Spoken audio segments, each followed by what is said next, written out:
Hello नमस्कार, आप सभी का स्वागत है हमारे इस नए वीडियो में। आज का टॉपिक है समायोजन। तो शुरुआत करते हैं हमारे इस टॉपिक पर। समायोजन परिस्थितियों से तालमेल बिठाने की प्रक्रिया को समायोजन कहते हैं।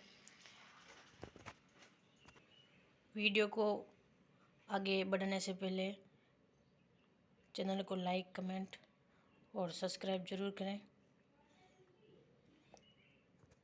जब व्यक्ति अपने वातावरण या तथा परिस्थितियों का ज्ञान रखते हुए आवश्यकता के अनुसार उचित आचरण करता है तो इसे समायोजन कहते हैं। समायोजन के लक्षण। पहला लक्षण है समायोजित व्यक्ति का दृष्टिकोण सकारात्मक होता है। समायोजित व्यक्ति धैर्यवान होता है। विपरीत परिस्थिति आने पर घबराता नहीं। समायोजन व्यक्ति मानसिक रूप से संतुलित होता है। इनके लक्ष्य तथा उद्देश्य स्पष्ट होते हैं। इनका व्यवहार सामाजिक होता है। संवेगात्मक रूप से परिपक्व होते हैं और परिस्थिति के अनुसार उचित निर्णय लेकर कार्य करते हैं। कुसमायोजन।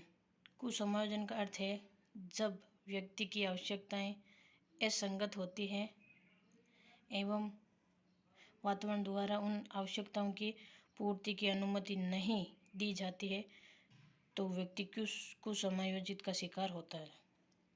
संक्षेप में परिस्थितियों से सामंजस्य स्थापित नहीं करने की स्थिति का नाम कुसमायोजन है। कुसमायोजित व्यक्ति के लक्षण क्या क्या होते हैं तो हम देखते हैं, ये 6 हैं। कुसमायोजित व्यक्ति के लक्षण। पहला है कुसमायोजित व्यक्ति का दृष्टिकोण नकारात्मक होता है।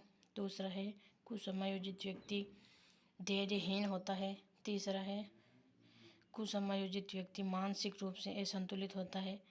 चौथा है कुसमायोजित व्यक्ति का व्यवहार असामाजिक होता है। पांचवा कुसमायोजित व्यक्ति का विपरीत परिस्थिति आने पर घबरा जाता है एवं इनके लक्षण तथा उद्देश्य स्पष्ट होते हैं।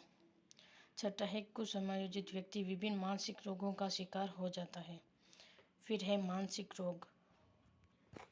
पहला मानसिक रोग तनाव, इंग्लिश में इसे टेंशन कहते हैं। जब व्यक्ति समय की मांग के अनुसार कार्य नहीं कर पाता है तो वह तनाव का शिकार होता है। जैसे हम एग्जाम्पल ले लेते हैं, एग्जाम का समय नज़दीक आने पर विद्यार्थी द्वारा तनाव का शिकार हो जाना। दबाव, स्ट्रेस। जब व्यक्ति सफलता एवं असफलता के बीच अपने आत्मसम्मान एवं आत्म प्रतिष्ठा की रक्षा के लिए प्रयासरत होता है तब दबाव का शिकार हो जाता है। फिर दुश्चिंता, एंजाइटी। जब अचेतन मन में दमित इच्छा चेतन मन में आकर व्यक्ति को परेशान करने लगे तो वे दुश्चिंता का शिकार हो जाता है। कुंठा या बगनासा। बार बार प्रयास करने पर भी सफलता नहीं मिलती है तो व्यक्ति कुंठा या बगनासा का शिकार हो जाता है। दुश्चिंता, चेतन और अचेतन मन की बात हमने फ्रायड द्वारा जो मन की 3 अवस्था बताई है हमने पिछले वीडियो में की है। अगर आपने मेरा वो अभिप्रेरणा वाला वीडियो नहीं देखा है तो प्लीज़ जाकर चैनल पे आप देख सकते हैं। और मेरे द्वारा पूरा निःशुल्क बेंच सेकंड ग्रेड का जो पूरा करवाया जाएगा तो आप पहले वाला वीडियो देख सकते हैं। अब आता है 5वां नंबर, अंतर्द्वंद। 2 समान अवसर उपस्थित होने पर जब व्यक्ति को किसी एक का चयन करना होता है तो वे अंतर्द्वंद का शिकार हो जाता है। जैसे आगे को पीछे खाई की स्थिति हो जाती है कभी कभी। या फिर हम कह सकते हैं कि अगर किसी विद्यार्थी का 2 कॉम्पिटिटिव एग्ज़ाम पास करने पर वो उसके मन में अंतर्द्वंद हो जाता है कि मैं कौन सा एग्ज़ाम चयन करूं। फिर सकारात्मक अंतर्द्वंद, दोनों अवसर समान लाभदायक भी हो सकते हैं और नकारात्मक में दोनों अवसर हानिकारक हो सकते हैं। मानसिक मनोरचनाएं कह सकते हैं या फिर समायोजन तंत्र, आत्मसुरक्षा, अभियांत्रिका या फिर रक्षात्मक युक्ति भी कह सकते हैं। तनाव, दबाव, दुश्चिंता इत्यादि से बचने के लिए व्यक्ति जिन युक्तियों की सहायता लेता है उन्हें रक्षात्मक युक्ति कहते हैं।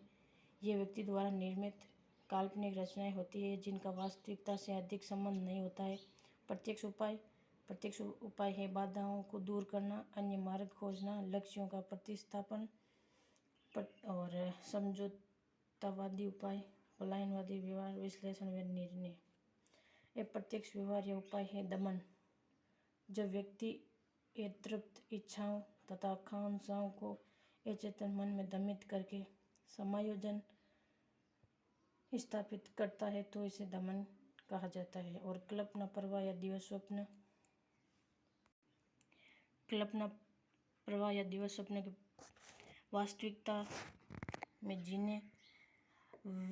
वास्तविकता से जिन इच्छाओं की पूर्ति नहीं हो पाती है, इन्हें कल्पनाओं के द्वारा पूरा करते हुए क्षणिक संतुष्टि प्राप्त करना कल्पना या प्रवाह दिव्य स्वप्न कहते हैं। जैसे किसी स्टूडेंट के द्वारा रीट में सिलेक्शन नहीं होने पर वो स्वप्न में ही सरकारी नौकरी प्राप्त करके दिव्य स्वप्न के द्वारा ही इच्छा की पूर्ति करता है।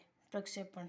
जब व्यक्ति अपनी असफलता व दोष परिस्थितियों पर लगाकर समायोजन स्थापित करता है तो इसे प्रक्षेपण कहते हैं।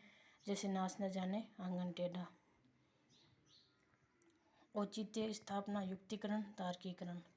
जब व्यक्ति पद अथवा वस्तु को दोषपूर्ण बताकर समायोजन स्थापित करता है तो इसे औचित्य स्थापन या तार्किकरण कहते हैं।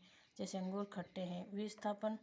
जब व्यक्ति उचित स्थान पर भावनाओं की पूर्ति करने में असमर्थ होता है एवं किसी अन्य स्थान पर भावनाओं को अभिव्यक्त करते हुए समायोजन स्थापित करता है तो उसे विस्थापन कहते हैं।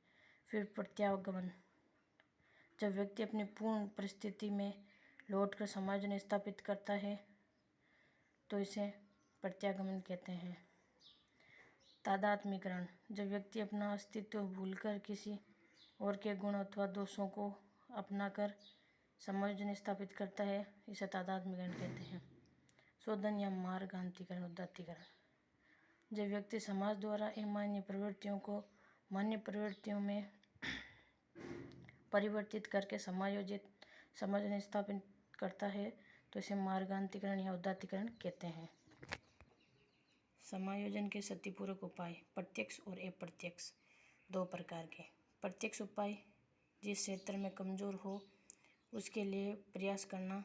जैसे अंग्रेजी में कमजोर बालक अंग्रेजी में ही प्रयास करते हैं। और अप्रत्यक्ष जिस क्षेत्र में कमजोर है उसे छोड़ किसी अन्य क्षेत्र में प्रयास करते हैं। समायोजन के ये जो क्षतिपूरक दो प्रकार हैं ये वही हैं जैसे ऊंची हील पहनकर क्षतिपूर्ति करना। आक्रामक उपाय। प्रत्यक्ष और अप्रत्यक्ष। प्रत्यक्ष आत्मसम्मान को ठेस पहुंचाने वाले व्यक्ति को उसी प्रकार से ठेस पहुंचाकर समायोजन करना।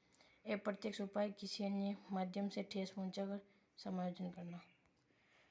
दोबारा देखते हैं हमने क्या क्या पढ़ा। समायोजन के लक्षण जो 8 हैं। फिर हमने पढ़ा कुसमायोजन क्या होता है, कुसमायोजन के लक्षण 6। फिर मानसिक रोग पढ़े जिसमें तनाव, दबाव, दुश्चिंता, कुंठा, अंतर। फिर समायोजन तंत्र पढ़े जिसमें प्रत्यक्ष अप्रत्यक्ष उपाय, फिर समायोजन क्षतिपूरक उपाय और आक्रामक उपाय। तो आज के लिए इतना ही। मेरे चैनल को प्लीज़ लाइक, कमेंट और सब्सक्राइब करें। धन्यवाद।